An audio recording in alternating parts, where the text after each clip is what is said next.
Imagine you're trapped in a hospital nursery with people bringing in thousands of crying newborns every second.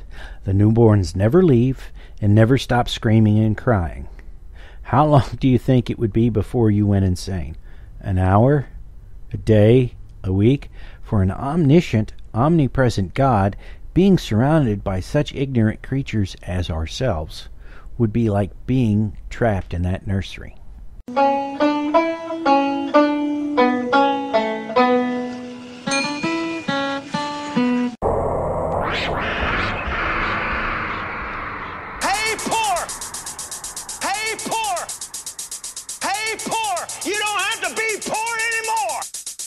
Jesus is here!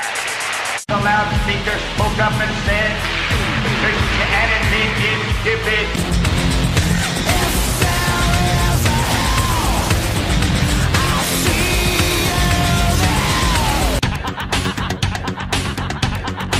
there. This is the Atheist in the Trailer Park Podcast. I'm your host, Tucker. Professor Fuzznuts has finally decided he's going to curl up and take a nap. He has spent the past 2 days bouncing off the walls of the trailer for some odd reason. Yes, it's a podcast hosted by a guy and his cat. Get over it. If you happen to like the podcast, you can follow it on Twitter. TParkAtheist is the show's Twitter handle, and it's also on Facebook at facebook.com/trailerparkatheist. You can email me at trailerparkatheist@gmail.com. If you like the show, please rate it on iTunes.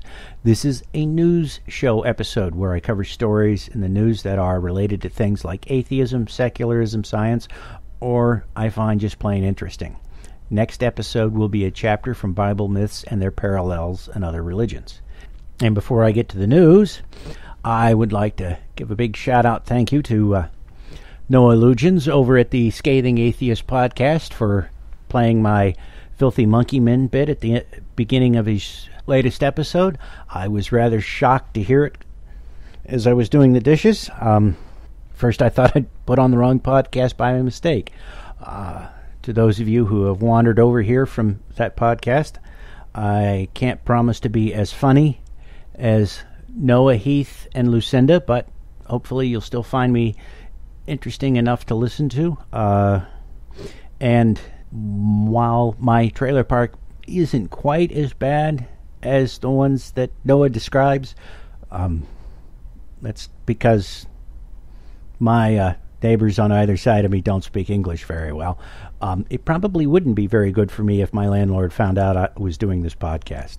So like I said, I wanted to give a big thanks to Noah for doing that, and a thanks to everybody who decided to download this podcast because of that. And if you haven't heard of the Scathing Atheist podcast, I urge you to go check it out. It is obscenely funny. And they are a bunch of brilliant folks over there at that podcast. Let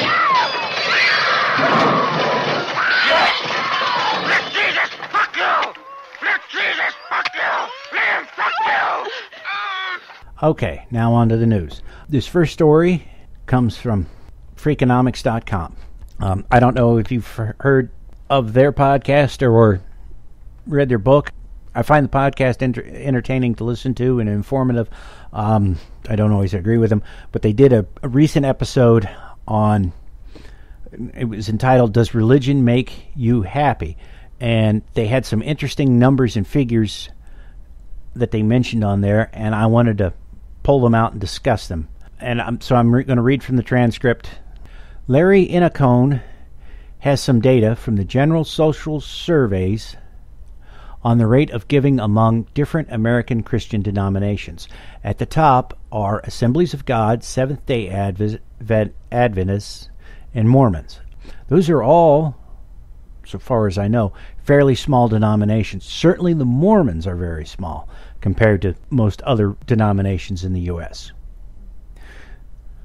They average closer to 6 or 7% of their income, which is really quite an astonishingly large amount. Baptists, on average, give 3 to 5% of their income. Catholics, Lutherans, and Episcopalians give about 1%. So the trend is that the more liberal denominations give less. And then there are the Unitarians, who give less than 1% of their income to religious causes. Now, according to one evangelical Christian polling firm, and unfortunately they don't say which one, 5% of Americans give at least 10% of their income to a religious or other nonprofit institution. And they don't break that number down. I really wish we could say, well, they give 50% to their church and 50% to the Red Cross or United Way. But it doesn't give us that number. And without knowing who the polling firm, it's kind of hard to find out that information. Among born-again Christians, that 5% rate jumps to 12%. If you look at the share of religious giving in the whole charitable picture, you find that roughly 2/3 of Americans' individual contributions go to religious institutions. Okay, now let's pick that apart here a bit. Those numbers, based on this, the amount of money actually seems kind of low if you stop and think about it. Because they say 2/3 of Americans donate to religious institutions, but some of the largest denominations, Catholics, Lutherans, and Episcopalians, as well as Baptists, those are 4 really big denominations in the U.S. And I mean, in certain parts of the country, they totally dominate. Massachusetts is dominated by Catholics. Minnesota and Wisconsin are dominated by Lutherans.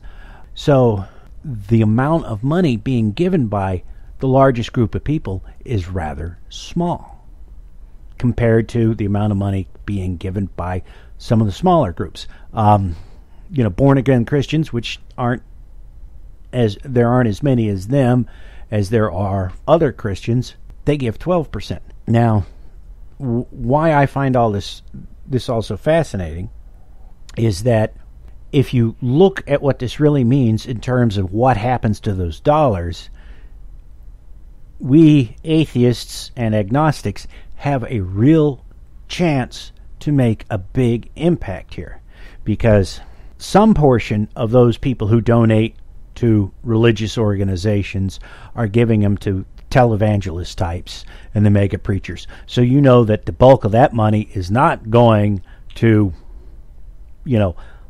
lobby for Christian laws in this country and things like that.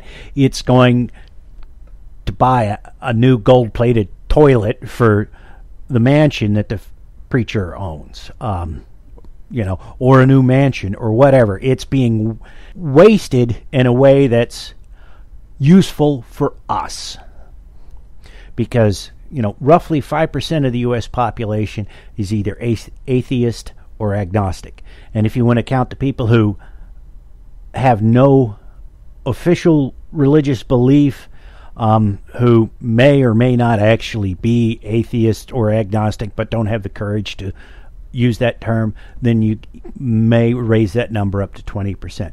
But we're just going to stay with the atheist and the agnostics now. They tend to they tend to have higher incomes than people who are religious and are in comparable situations.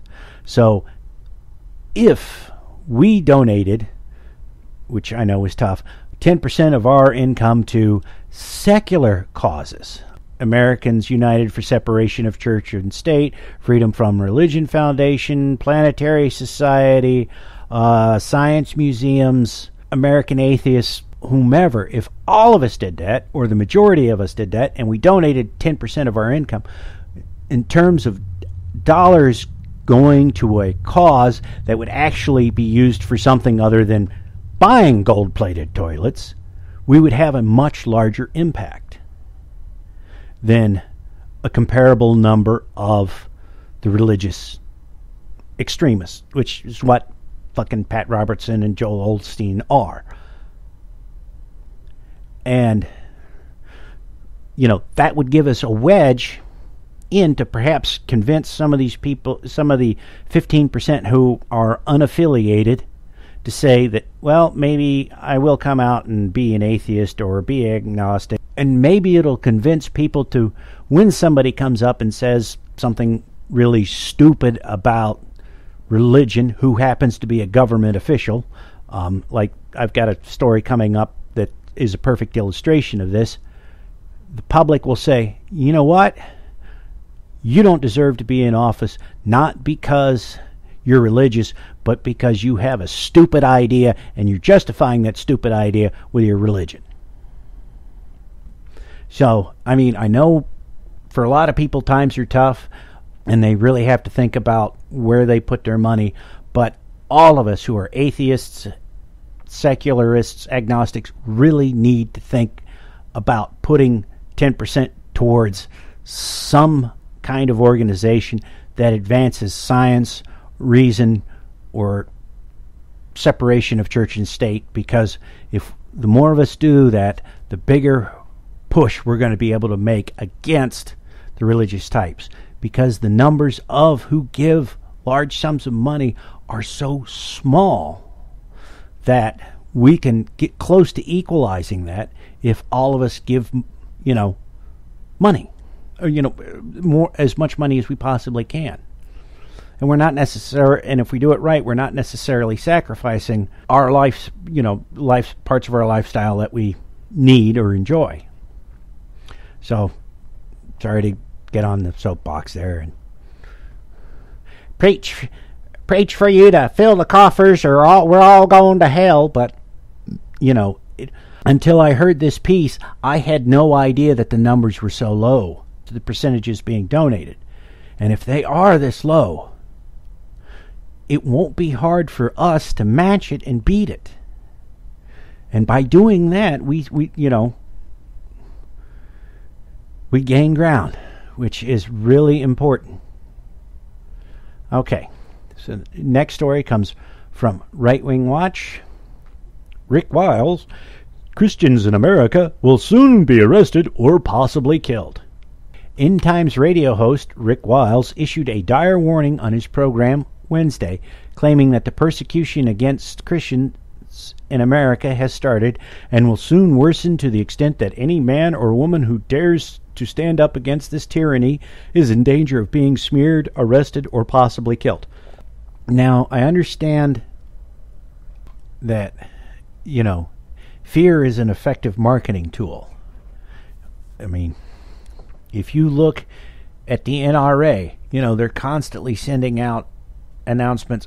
They're going to take our guns. They took our guns. They're always doing that. Any time guns are brought up before Congress, the NRA is out there screaming, they're going to get our guns. They're trying to take our guns so they can raise money from people to lobby against it. The Republicans, Obama's a Muslim Kenyan terrorist who's going to make us all gay.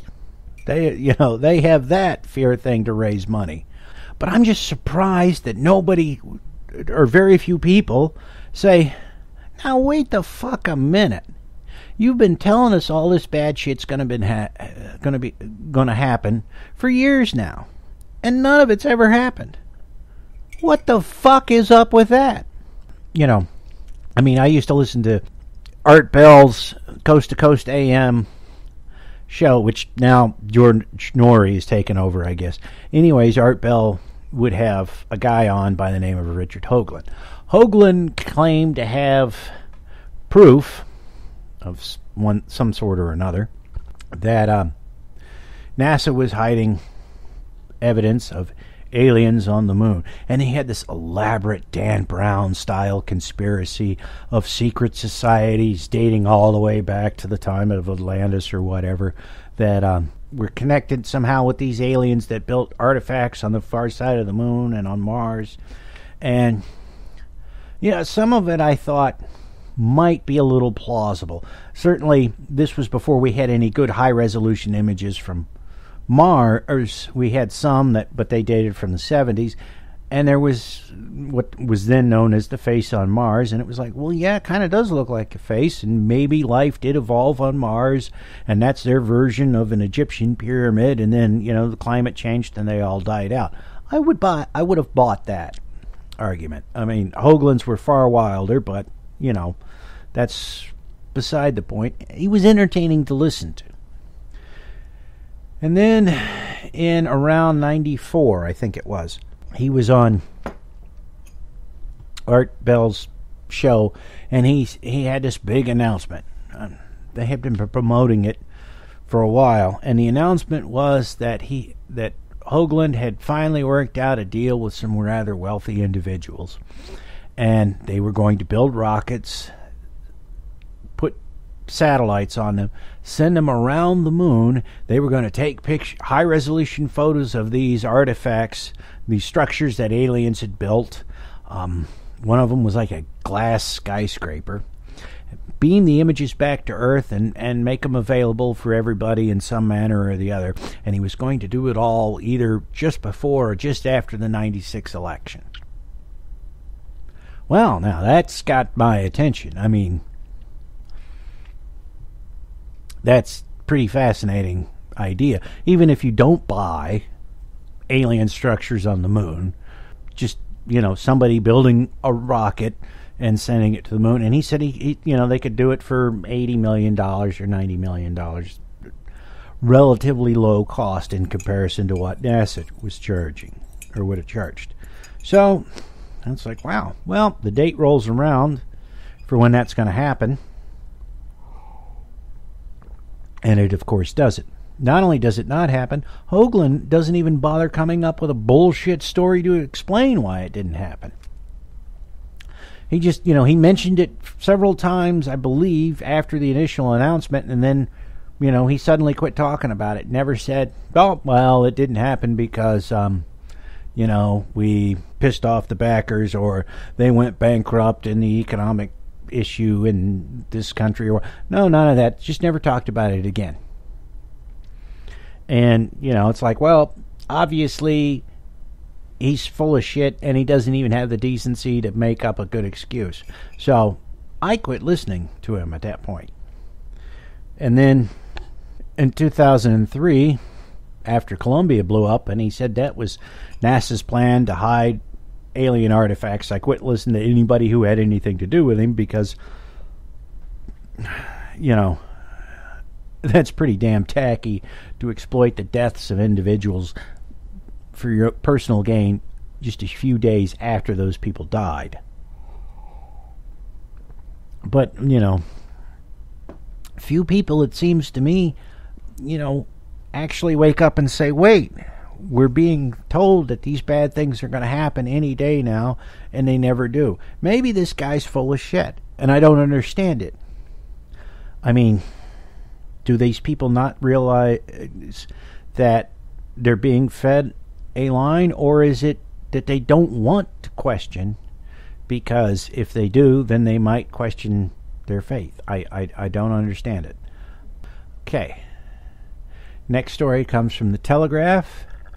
Pakistani mob kills 2 children, including a baby, and their grandmother after blasphemous Facebook post. A 7-year-old and her baby sister were killed alongside their grandmother, police said, after another member of the Ahmadi sect was accused of blasphemy.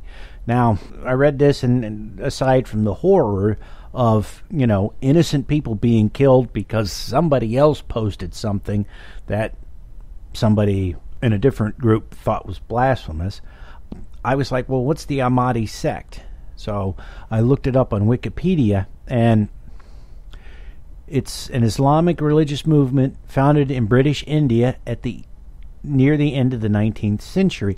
It originated with the life and teachings of Mirza Ghulam, Ghulam Ahmad, who claimed to have fulfilled the prophecies of the world's reformer during the end times, who was to herald the eschaton as predicted in the various world religions and bring about the final triumph of Islam as per Islamic prophecy. He claimed that he was the Mujahideen, divine reformer of the 14th Islamic century, the promised Messiah, and Mahdi awaited by Muslims. The adherents of the Ahmadiyya movement are referred to as Ahmadis or Ahmadi Muslims. Now, there's more information on this in this article, of course, but what I was wanting to know, and this doesn't tell me, and I haven't been able to find it, is Robert Price on his Bible Geek podcast has talked about, I don't know if it's this sect or a similar sect that split off from Islam, had its founder, and then there was somebody who's, after the founder was killed, there was somebody else who split off from that. So you've got a splinter sect of a splinter sect of Islam. And I don't know if this is it or not. I thought that was in China. But, you know, I read this article because so many of us, when we see any religion, whether it be Christianity, Islam, Judaism, whatever, as rather monolithic. And none of them are. And really, all of us need to understand the religions better, since we have to live in the same world with them. And I wasn't like I said, I wasn't sure if this was the sect that Price had talked about or not, but I wanted to read it because it is a sect that probably most people don't know exists in Islam. And it is horrifying. And listen to what happened. A crowd of 150 people came to the police station demanding the registration of a blasphemy case against the accused. As police were negotiating with the crowd, another mob attacked and started burning the houses. And the article, okay, all it says is, according to AP, police official Zishan Siddiq said the rioting in the city of Gujranwala erupted after claims of an Ahmadi had posted a blasphemous photo of the Kaaba, the cube-shaped structure in the Grand Mosque in Mecca, Saudi Arabia, that observant Muslims around the world face in prayer 5 times a day. The photo allegedly contained nudity. And according to this, blasphemy accusations are increasing in Pakistan from 1 in 2011 to at least 68 last year, according to the Human Rights Commission of Pakistan. About 100 people have been accused of blasphemy this year. And, I mean, let's all of us remember the Salem witch trials, where people figured out, hey, if I call this person a witch, they'll be persecuted and I can get their shit. Surely that's taking place now in Pakistan and other countries where there are blasphemy laws. We really need to pay attention to this shit, because in some cases, like in Uganda, which has apparently just overturned their kill the queers law, that wasn't quite that bad, but it was, lock them up for life and bar people from talking about homosexuality. It was just crazy shit. Part of the reason that law got enacted to begin with was our nutters here going over to Uganda and saying, and pushing for that law. And let's face it, I'm sure they fucking bribed the government officials. I don't care if it's a campaign contribution or an aid package or whatever you want to fucking call it. It's a bribe, because the goal is to get them to adopt fucking hateful laws. And I'm sure that those same religious organizations in the States that, will push for anti-gay legislation in places like Uganda would have no problem pushing for blasphemy laws in a place like Uganda. Or even here, if they could get away with it. Oh, fellow members of the Roman Senate, hear me. Shall we continue to build palace after palace for the rich? Or shall we aspire to a more noble purpose and build decent housing for the poor? How does the Senate vote? Start the war! Good. Now on to political news. Till we can bring the same kind of jaundiced eye to politics that we've brought to religion, we're going to continue to be screwed over by those in power. So, please don't take my comments about politics as coming from a Democratic, Libertarian, or Republican perspective, or liberal or conservative. I'm trying to be as objective about it as I can. I don't expect everyone to agree with me, but I just shudder when I hear people saying that they would never vote for somebody who isn't a member of their political party, because no matter what political party that happens to be, because the danger isn't supporting idiots. Case in point, the story comes from the BBC News. Astrology-loving MP seeks health answers in the stars. A conservative MP has spoken of his belief in astrology and his desire to incorporate it into medicine. Oh, good. This guy ought to be great with friends with, what's his name? Deepak Chopra. Fucking idiot. David Tredynik said he had spent 20 years studying astrology and healthcare and was convinced it could work.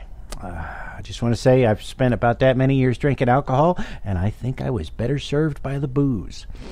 The MP for Bosworth, a member of the Health Committee and the Science and Technology Committee, said he was not afraid of ridicule or abuse.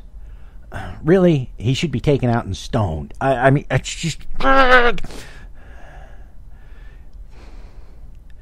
There is no logic in attacking something that has a proven track record, he told BBC News. And astrology does not have a proven track record. He said he had studied the Indian astrological system Lahiri and the way it was used by that country's government, and recalled how Chris Patten, Britain's last governor of Hong Kong, had an official astrologer whom Mr. Tredynik had consulted while on a parliamentary delegation there. Okay, now, this is just fucking awful. I have no idea about this guy's other policies, but the fact that somebody's on a science committee and could say astrology is a good idea is frightening. It means he doesn't understand science. And, okay, let's say for the sake of argument, let's say he never gets this idea passed. I certainly don't think they'll be crazy enough to adopt it in England. But how much other shit is this guy going to screw up because he doesn't understand science and he's on the science committee? We don't know. I'm almost 46 years old.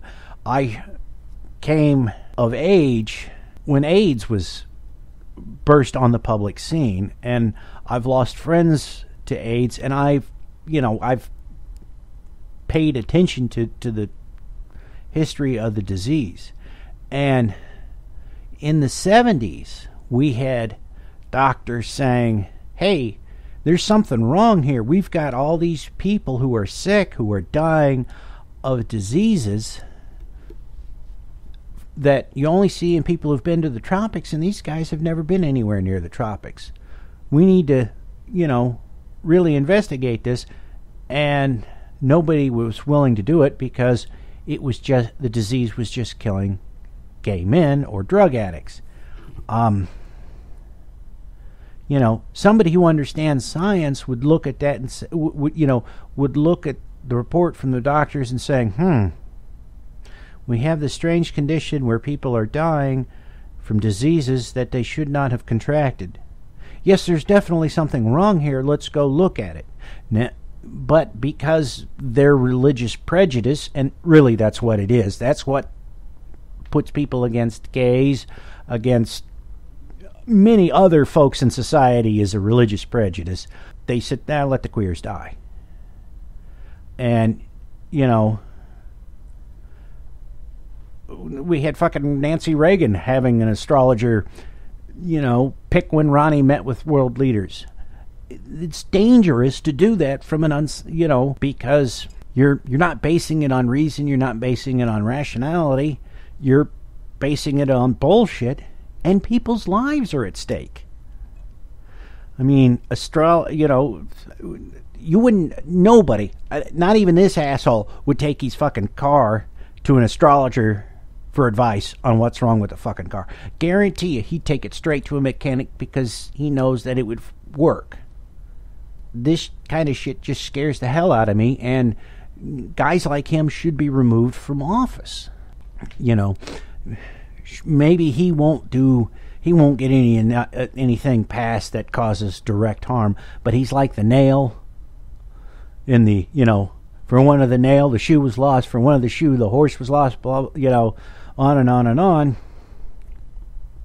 He's like that, you know. And we can't. We're living in a world that is becoming increasingly more fragile, and we can't afford to have asshats like that in positions of power. Okay. Enough of my screeding.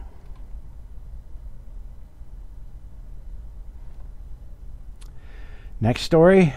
This comes from the Raw story. Texas police scrambled to scrub Facebook after pleading for help to get, quote, God back in our schools. A Texas police department has come under fire for posting an image on its Facebook wall in support of letting God back in our schools. I have a question for the Rosenberg Police Department in Texas, noted atheist Hemet Meta wrote before asking, how the hell is it okay to post this on your official Facebook page? He then included a screen capture of the post, which has since been taken down. Now, this shit's crazy, and I wanna point something out here. 20 odd years ago, I lived in a town called Murfreesboro, Tennessee, which is a college town, but like a lot of towns in this area, still fairly religiously dominated. Still not, you know, it's still on the outskirts of what I would call civilization. When I lived there, I worked with a guy who married his second cousin. Yeah, it was his second cousin. Why did he marry his second cousin?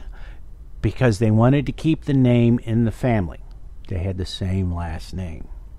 You know, sometime I'll tell some stories about the people there. But why I bring that up is I remember reading an article about an officer on the police force in Murfreesboro. This happened after I moved away. He drove the convict bus. They, you know, do the chain gangs, or did at least, you know, have them picking up trash along the highways. Well, he got on that one day, drove along the road, you know, drove into a section of town, opened the doors, and pointed his gun at people and was telling them to get on the bus. And he told, you know, other people, you know, and he told them because they weren't, you know, he told them to get on the bus because he was going to get them right with God, I think is exactly how he put it. And this was while he was under investigation for addressing the officers at a shift meeting, and telling them that if they weren't a good Christian like he was, there was going to be problems. Naturally, he got fired, but it's like, wow, I was surprised that, you know, when he pulled the bullshit about, well, you know, gathering the, you know, at the shift meeting and telling the officers that if they weren't the kind of good Christian he thought they should be, that there was going to be problems, that he was investigated. I mean, that surprised me. I figured that they would just, well, he's got a point. If you ain't a good Christian, we don't want you on the police force. But they actually did, you know, an investigation. Remarkable. And he, you know, would they pull this kind of shit? I don't know. Would my local police department pull this kind of shit? I don't know. But it's just shocking. It's not really shocking that they should do that, but I wonder if they'd have backpedaled on it so fast if it hadn't been for somebody like Hemet Meta commenting on it. I wonder what would have happened if it had been an ordinary person commenting on it. Okay, this next story comes from AL.com, which is a news site dealing with issues in Alabama. Pray God blocks EPA plan. Chief regulator of Alabama utilities tells consumers. Dateline, Birmingham, Alabama. Alabama's coal industry will lose jobs and consumers will see their utility bills increase should the EPA implement proposed regulations on coal-fired power plants. Alabama regulators said at a press conference in which they invoked the name of God and the fight over fossil fuels. Now, let me say something, interject here, okay? Back in, I think it was March or April, I got a letter from the local power company here telling me that they, quote-unquote, had the lowest utility rates in the state, but we're going to be raising theirs in the summer, not, by X amount or anything like that. They were going to be adjusting their rates in the summer and the winter when demands were highest to charge people more money. They didn't specify how much they were going to raise the rates. They just said, we're going to, they told you the range. It would be the summer and the winter. And they were doing it to discourage people from using electricity. I guess they want them to switch to newer heat pumps or better insulate their houses or what have you. I found it appalling because when I moved in here, my electric bills were, a high bill for me was $120 a month. And that's, that's when we had some extreme weather. Now that's my low bill. And that's before they're doing this weird, increase that they're charging more in the summer based on demand and more in the winter based on demand, but they don't tell you what that increase is going to be. You don't know if it's going to be a 5% or 3% or 1% or what. You just know that it's going to be more. And I'm paying a significant portion of my income, and that's with me having the thermostat set at 80 degrees in the summer and 65 or lower in the winter. I mean, and they're, he's saying that they're going to do this to them in Alabama. Well, we're doing it here in Tennessee without this happening. And it's just the way things are. Things cost more over time. We will not, back to the article, we will not stand for what they are doing to our way of life in Alabama, said PSC President Twinkle Andress Kavanaugh. We will take our fight to the EPA. Really? The Public Service Commission's president is named Twinkle? Okay, now let me get to the gem part of it. At their news conference today, Kavanaugh and PSC Commissioner-elect Chip Beaker invoked the name of God in stating their opposition to the EPA proposal. Beaker, a Republican who is running unopposed for a Public Services Commission seat, said coal was created in Alabama by God, and the federal government should not enact policy that runs counter to God's plan. Who has the right to take what God's given a state, he said. Kavanaugh called on the people of the state to ask for God's intervention. I hope all the citizens of Alabama will be in prayer that the right thing will be done, she said. I mean, it's just fucking, oh my God, the logic that, well, God put it there so he wants you to use it. Now, I mean, that's just, it's just, well, you know what? God made people out of meat, so I guess that means he wants you to eat them. No, you don't have to kill them to do this. You just wait till they die of natural causes or, accident, and, then it's perfectly okay to chow down on it. Most people would find that idea appalling. Cats and dogs, they're made out of meat, too. God wants you to eat them, right? I bet they'd be appalled by that idea. And this guy's in a position of authority, and he's got this screwy view. The only thing that's hopeful, and it's depressing that this is what's hopeful, is he's just saying, well, we should pray about it. Thankfully, that's not going to do anything. But his view is not unique. I used to work with a guy who, and this was when gas prices were shooting up and down constantly. And he said to me, well, God's only planned for us to be around for a finite amount of time. And there's only a finite amount of oil. Maybe we're running out of the oil because it's about time for God to come. No point in putting more oil on the earth than what we need to use.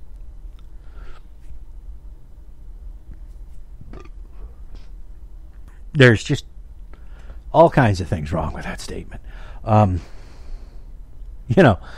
mean, a simple one is that,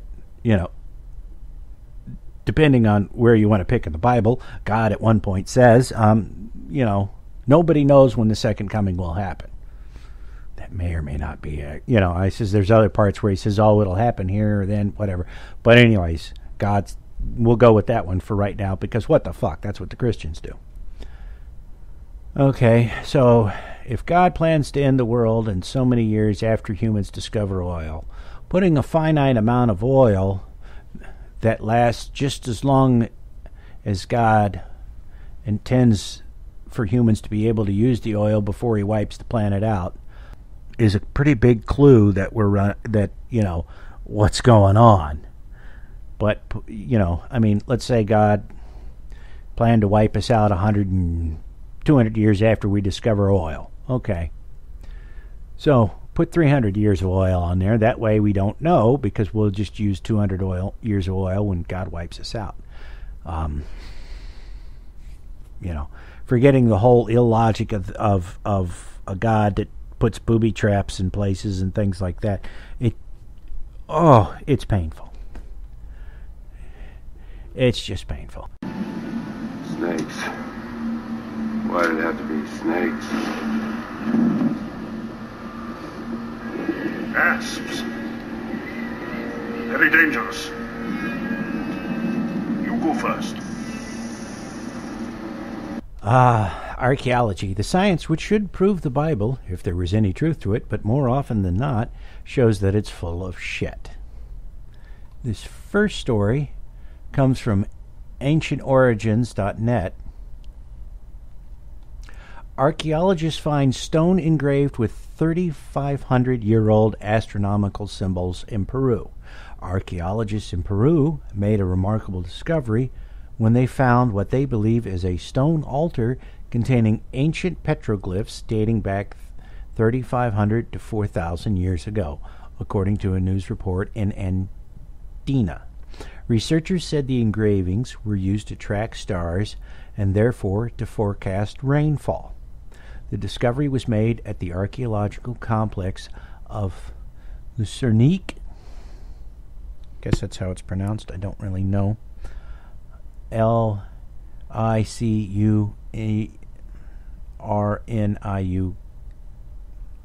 Let me start that one over again. L-I-C-U-R-N-I-Q-U-E. Located 4 hours from Olmos district in Peru's northern region of Lambayeque. The Lambayeque region is known for its archaeological finds and rich Moche and Chimu historical past. The name Lambayeque is a Spanish derivation of the god Yampelik, said to have been worshipped by the first Lambayeque king Naimlap. Okay, this is rather remarkable because it just blows Mormonism out of the water. Mormonism has nobody living on the American continent until about 600 BC. And if you haven't listened to the My Book of Mormon podcast, give it a listen. It's a great take on the Book of Mormon. The guy is reading the Book of Mormon for the first time, and he's completely unfamiliar with it.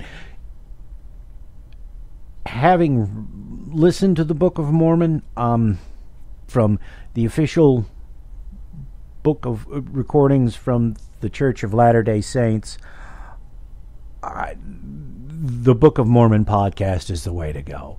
The official, if you listen to the official recording, you pretty soon start just,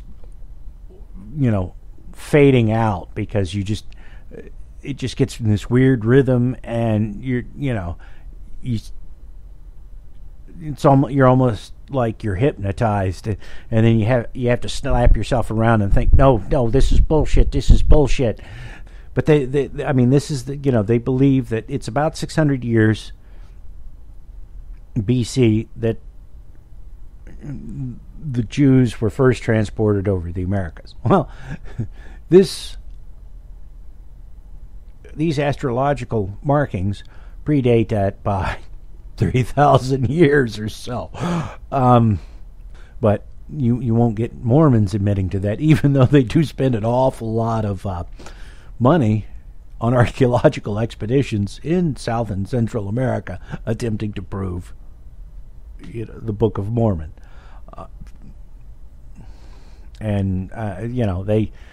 They'll find minor bits and pieces here that sort of seem to fit in with their story, if you jump on it and everything, and they praise those, but they still haven't quite given up on their beliefs. Okay, now this story comes from stonepages.com. Earlier stone artifacts found in South Africa. Excavations at Kathu in the northern Cape province of South Africa have produced tens of thousands of earlier Stone Age artifacts, including hand axes and other tools estimated to be between 700,000 and 1 million years old. A massive deposit of Acheulean artifacts. The site is around 56 kilometers west of Wonderwerk Cave, where a sequence of earlier Stone Age occupation has produced early evidence of fire.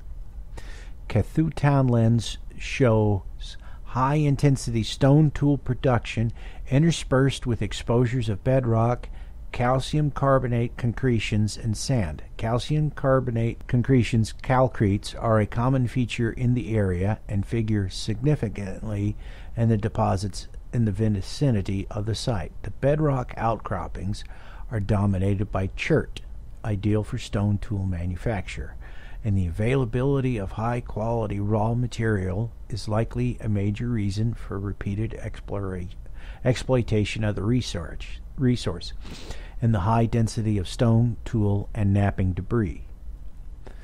The site is one of a group of prehistoric sites known as the Kathu Complex. Other sites include Kathu Pan 1, which has produced fossils of animals such as elephants and hippos, and from a level dated to 500,000 years ago, the earliest known evidence of tools used as spears. The Townland site was brought to the attention of archaeologists in 1980 by the manager of the property, who had observed workmen using gravel composed primarily of artifacts to repair roads. Excavations were first conducted in 1982. In August 2013, excavations were undertaken to mitigate the destruction caused by building work on a portion of the known deposit. This is fascinating because technically we weren't even really human 1 million years ago. It was a Homo erectus, I think, to the Googles. Yeah, there was Homo erectus was around back then, and no doubt there were other other human-like creatures. Yes, I know Homo erectus is human, but it's hard for us to think of them as human. But think about they weren't modern humans. They didn't have the brain case that we have, the size of the brain. And it may not even have been Homo erectus. There may have been another species. There's the recently discovered species. I don't remember the official name for them, but their nickname is the Hobbits because they were found in caves. Their remains were found in caves on this tropical island, and they're an unknown branch of humanity that didn't exist, or it wasn't known to exist until, they were recently discovered, and they were around 100 or so thousand, maybe 200,000 years ago. There's another offshoot of humanity, the Desovinians, I believe that's how it's pronounced. They lived in Siberia. And the amazing thing is, these were 200,000 years ago, but they got that from the DNA they found in a pinky bone. They don't even have a complete skeleton, but they could pull the DNA from the fossilized pinky bone. I think it's a finger bone at any rate, and identify it's a whole new species of human. And so we've got tools that were used 700,000 to 1 million years ago by, either our ancestors or a species similar to us. That's fucking amazing. And it's more proof that the goddamn planet's more than 6,000 years old. It's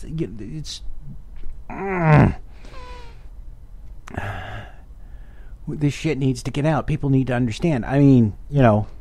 Why? Because the more this gets out, the wider it's known, the harder it is to say, oh, well, the devil put it there. Really? Or God put it there to test our faith. Really? You're going to buy that shit? There's just too much of it. And you're never going to force somebody to change their religious beliefs and make them have an honest conversion. But if you put the evidence out there and they see it, they might change their mind. The most effective attack is not a head-on one. It's from the sides or the rear in the direction they're not expecting it. So, but that's just freaking amazing. That they found that our tool making ability goes back even farther than what we thought. I suppose, though, if you think about it, it really shouldn't be all that surprising, because our ancestors, chimps, and the other great apes use tools to a degree, but they're just, they take a stick, they break it, they jam it in a hole and scoop out ants with it. They don't sharpen, as far as I know, they don't sharpen the stick into a spear point. And it's that ability to make a tool, sharpen a point, that signals an increase in intelligence. Although children are apparently quite good at making their own stone tools. I remember hearing a woman who was an anthropologist who took off a number of years from anthropology work when she had her daughter, and they were out playing in the driveway, and her daughter picked up a rock and started chipping it to make an arrowhead. And she had never shown her daughter how to do it, and she said, I know arrowheads, and she was doing a pretty good job. So even little kids can do it, and chimps are said to be about have the mentality of about a 5-year-old child. So presumably, and I think we diverged from chimps 4 or 5 million years ago. So maybe 1 million years ago, it's not that surprising we had gotten to the point where we could make stone tools. Maybe we'll find them older, but you do have to wonder why the chimps in the wild don't make their own stone tools. I've often wondered what would happen if you taught chimps or monkeys or great apes in the wild sign language. I know, because there's Coco the gorilla, assuming she's still alive. Anyways, or he, who that can sign language. There's some debate whether or not it's actual independent thought on the part of the gorilla, or if it's just imitating its keepers. But it would seem to me that they'd be the best way to prove it is to teach them in the wild, because somebody like Jane Goodall has certainly spent a long enough time with them that they're acclimated to her that she could teach them, and then see what happens.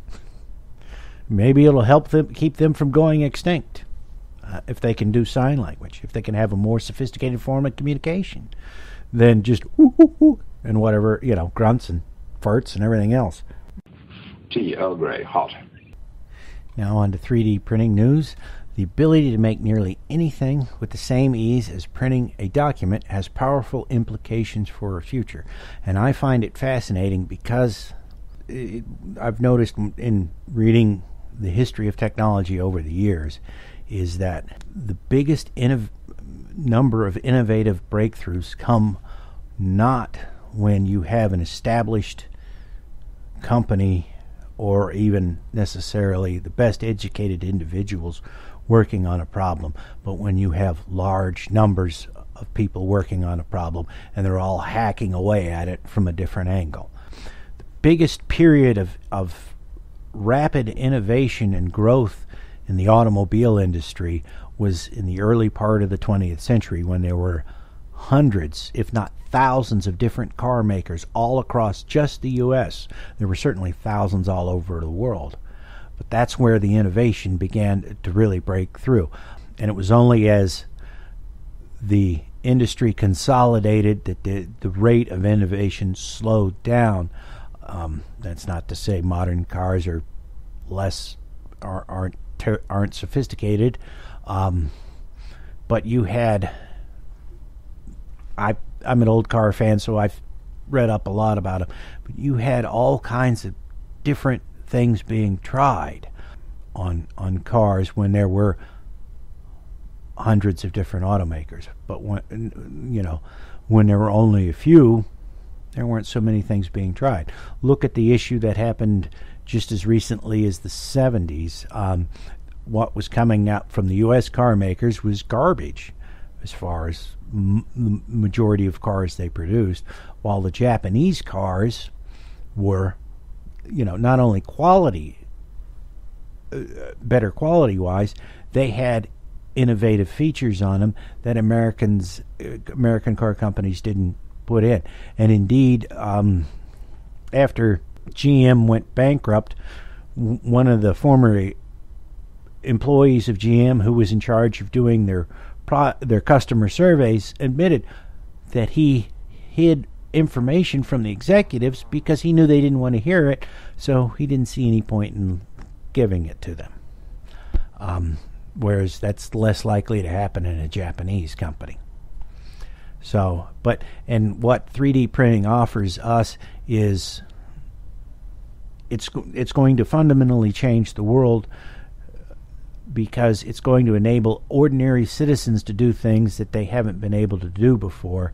And while I don't necessarily think that you're going to have an ordinary person, making a historic breakthrough, you're going to see opportunities for everybody created because of it.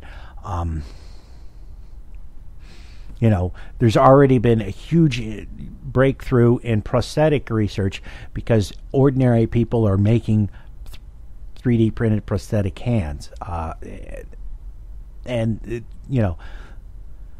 Medical devices other medical devices are dropping in costs, and because more people can piddle with with things, they're coming up with innovative ideas. Even if it's just customizing it to fit a specific situation, which has never been possible before, and the ramifications are only going to increase. So this first story comes from techtimes.com. NASA releases model blueprints of spacecrafts, planets, and asteroids for 3D printer enthusiasts. NASA has released new blueprints for spacecraft as well as planets and asteroids. These are not plans showing how to construct your own Mars rover. Instead, they allow users a chance to print models up to 4 inches long of the vehicles and astronomical bodies on 3D printers. Now, as you can tell from that article, there's just a blunt, it's just a lump of plastic. It won't actually do anything, but it'll, it gets kids interested in science and engineering, but also with something like that, it allows people to experiment with different designs at a low cost. And sure, you're never going to take those blueprints, put them in a 3D printer, and print out a rover that you ship to Mars, but it'll allow, that'll allow hobbyists or people at companies like SpaceX to sit there and poke around with the design, change some things easily and say, well, that looks like it might work. Let's justify making a full mock-up. There's a guy who, in New Zealand, I think, or Australia, one of those two countries, he's taken scans of a classic 60s Aston Martin like Bond drove in the early Bond films, and is 3D printing a full-size Aston Martin. Obviously, he's not 3D printing the engine, and it's just going to be the body. But if he can do that with the stuff he's got downloaded off the web of Aston Martins and scans he's taken of one, then people can play around with these, things of the NASA probes and tweak it, make interesting things. Heck, somebody may use it as a basis to build a mock-up for a toy, not a toy, but like a playground ride for little kids. I know when I was a kid, playground at my elementary school had these, they look like worms with saddles on them, and they were on giant springs. I don't remember what we called them, but somebody comes up with, uses that as a basis to build something like that the kids can ride on. Or maybe somebody uses it to make an RC car. We just don't know. Now, this next story comes from EDN.com, and it kind of it could kind of go into a couple of slots, because it could kind of go into the semi-regular segment about third world development that I do, or it could go into 3D printing. So I've just kind of stuck it in 3D printing. Hackers turn trash into treasure with 3D printer built from e-waste. What's a hackerspace doing in West Africa, and can it really build a sub $100 3D printer out of discarded e-junk?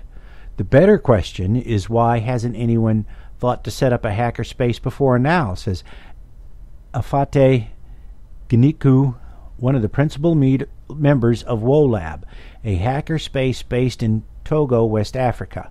With prototypes already printing parts for the next generation of machines, Giniku and his colleagues at WoLab are close to realizing their goal of creating a 3D printer which can turn the region's growing piles of imported e-waste from an environmental problem into an economic asset. And I don't know if you're familiar with what they're talking about with e-waste, but basically a lot of the electronic stuff that we throw out because either we don't want it or it's broken winds up in places like Africa, and what the people there do is they pile it up and then set it on fire so that it melts, it burns off all the plastic and other parts that aren't metal, and then they pull the plastic out, or they pull the metal out of it and try to sell that for recycling money. And as you can imagine, the gases and stuff given off by the burning of the plastics, not really that good. And, the older stuff has lead in it, and that burns off into the atmosphere. Somewhere in Africa, I think it may be India, that kind of burning has contaminated the water table, and now the crops growing contain all kinds of toxic metals and other compounds in them because of the burning. That's one of the reasons why people push so hard for the electronic companies to get lead and arsenic and things out of their gear, because it winds up being burned up in places like Africa. Anyways, dubbed the W.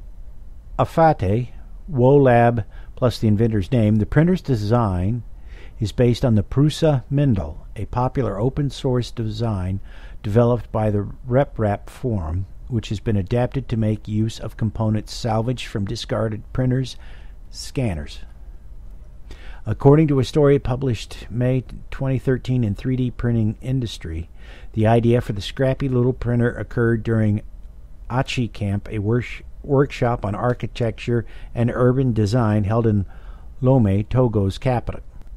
There are still a few parts which must be purchased, including the hot end for the printhead and an Arduino-based development board, typically based on Atmel's Mega 256 MCU, which serves as both a controller for the printer's mechanisms and a communication interface which allows it to exchange files and commands with the user's PC.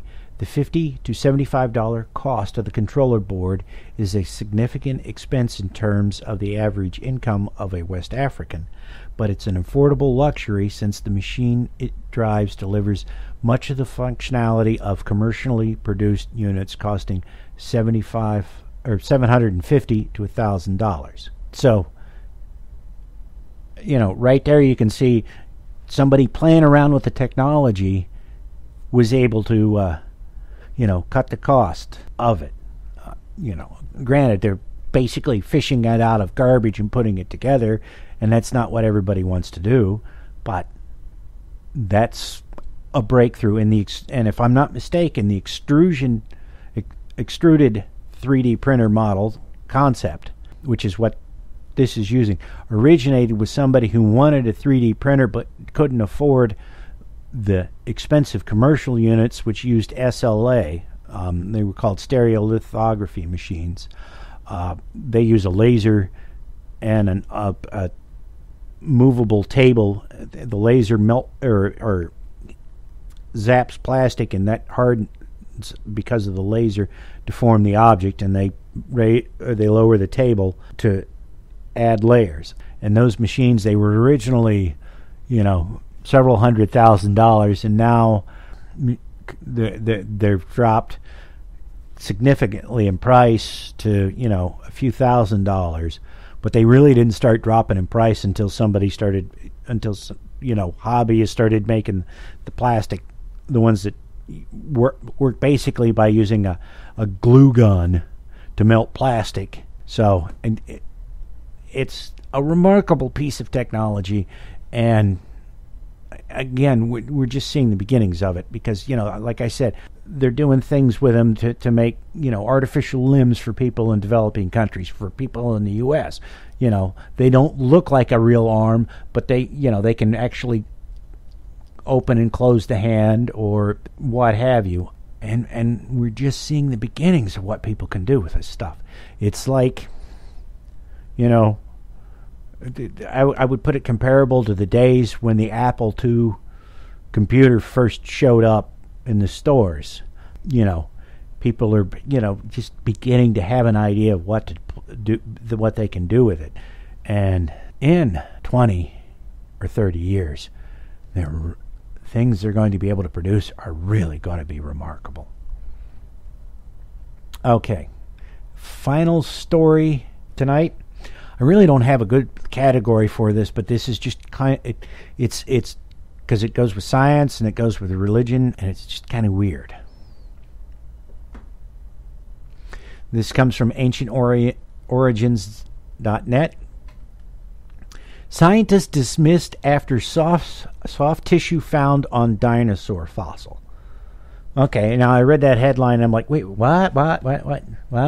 Because they have found soft tissue inside some fossils. It turns out that it's rare, but at certain, if you get lucky, certain fossils will actually have preserved tissue. No, unfortunately, it is supposed to be not good enough to clone a creature with, but we can do DNA analysis on it. But they're constantly pushing back the dates at which they can, they can analyze DNA and get viable samples from. Somebody says, well, we can only do like 400 years, but they've gotten yeast that they found a DNA sample of yeast that's 1,000 years old or older, and they've gotten that to grow. And they've gone back even farther than that, but I don't remember exactly how far back they've gone, but I know that it keeps increasing to how far back they're able to actually do a process where they can create viable cells from old DNA. Okay, back to the article. A microscope scientist working for California State University has been fired following the discovery that a triceratops horn still contains soft tissue complete with bone cells, quote, that look alive, unquote, according to a report in CBS Los Angeles. The scientist, whose analysis of the triceratops horn was published in the peer-reviewed scientific journal, is also an evangelical creationist and claimed that the finding supports the view that Earth is 6,000 years old and that dinosaurs roamed the planet around 4,000 years ago. While the university claims the scientist, Mark Armitage, was fired for allowing his religion to interfere with his work, Armitage is suing the university for wrongful dismissal on the basis of violation to freedom of speech and academic freedom. Mark Armitage, a published scientist of over 30 years, was working at the Hell Creek Formation excavation site in Montana when he discovered one of the largest triceratops horns ever unearthed at the site. According to conventional perspectives, the Triceratops is a genus of herbivorous dinosaur that first appeared in the late Cretaceous period about 68 million years ago in what is now North America and became extinct around 66 million years ago. Okay, now I don't know how this works. I'm not even going to hazard a guess because I don't know how how the law regards this being a violation of his academic freedom. Since California is a government body, there's issues of freedom of speech. I don't, and who the hell knows how the Supreme Court would rule on this. But I hadn't heard anything about the soft tissue being found in the Triceratops horn. So that's remarkable. And then you've got this, religious aspect to it, that you've got this idiot who, doesn't believe that the Earth is 4.5 billion years old, who may get, who got fired over saying that the Earth's only 6,000 years old. So I don't know. Legally, I don't know how it breaks out, but it's just fascinating. And I haven't heard of it discussed anywhere else, so there you have it. Okay, once again, I'd like to thank Noah for playing the clip, and for everyone who took leave of their senses and decided to come over here and download the podcast. I hope you enjoyed it. Not all of them are this awkward sounding.